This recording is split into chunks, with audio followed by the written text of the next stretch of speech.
গরমকাল এলেই কাঁচা আমের মরশুম, আর কাঁচা আম মানেই টকঝাল মিষ্টি আচার। আজকে শিখি খুব সহজ ঘরোয়া পদ্ধতিতে কাঁচা আমের আচার। 2 কেজি কাঁচা আমকে ভালো করে ধুয়ে পরিষ্কার করে নিতে হবে। তারপর মাঝারি করে কেটে পানিগুলো শুকিয়ে নিতে হবে। খেয়াল রাখতে হবে যেন 1 ফোঁটাও পানি না থাকে।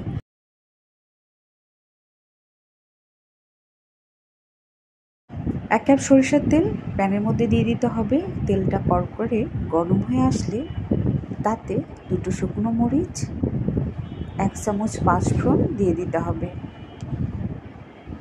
আদা বাটা, রসুন বাটা 1 চামচ, সামান্য শুকনো মরিচ গুঁড়ো, তারপর বেটে রাখা পাঁচফোড়ন গুঁড়া, সব মশলা একসাথে মিশিয়ে নিতে হবে।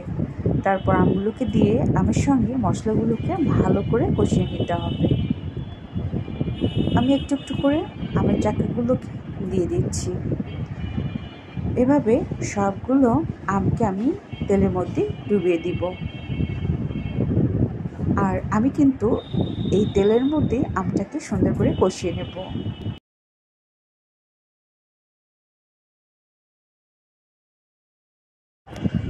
ধৈর্য সহকারে চুলার হিটটা লো হিটে রেখে আমটাকে ভালো করে কষিয়ে নিতে হবে। এই গরমকালে আমি আচারগুলোকে কষিয়ে এখন এখানে কয়েকটা আস্ত রসুন দিয়ে দিচ্ছি। আচারের মধ্যে থাকা আস্ত রসুন খেতে কিন্তু দারুণ লাগে। কখনো খেয়েছিলেন কি? অবশ্যই কমেন্ট করে জানাবেন। কোয়া ছাড়ানোর কোনো দরকার নাই, আর উপরে ছালগুলো তোলারও কোনো দরকার নাই। তারপর আমি এখানে লবণ দিয়ে দিলাম 1 চামচের মতো। আপনারা চাইলে এটা স্কিপ করতে পারেন, তবে লবণটা দিলে কিন্তু আচারটা খেতে দারুণ লাগে। এখন আমি সবগুলোকে একসঙ্গে মিশিয়ে নিচ্ছি। এই পর্যায়ে আমি এখানে ভিনেগার দিয়ে দিচ্ছি। ভিনেগার দেওয়ার কারণ হলো এই আচারটা অনেক দিন ধরে সংরক্ষণ করে খাওয়া যাবে। এখন আমি এখানে মিক্সড মশলা বাটাটাকে দিয়ে দিলাম। এখন আমি সবগুলোকে একসঙ্গে নাড়িয়ে নেব। আপনারা চাইলে ভিনেগারের পরিবর্তে কিন্তু লেবু রসও দিতে পারেন, তাহলে আচারটা অনেক দিন যাবে, গন্ধ স্বাদ সবই ঠিক থাকবে। শুধু মাঝে মাঝে একটু রোদে দিতে হবে। এই আচার একবার খেলে রোজ খেতে মন চাইবে।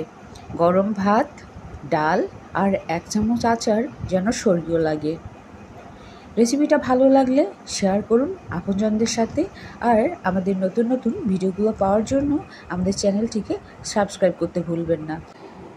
আমাদের চ্যানেলটি ভিজিট করলে এরকম অনেক রকমের ঘরোয়া রেসিপি দেখতে পাবেন। আর একটা কথা বলে রাখতে চাই বন্ধুরা, ইদানিং আমার খুব কম ভিডিও পোস্ট করা হচ্ছে একটা ব্যক্তিগত কারণে। সেটা নিয়ে একদিন অবশ্যই একটা ভিডিও পোস্ট করব।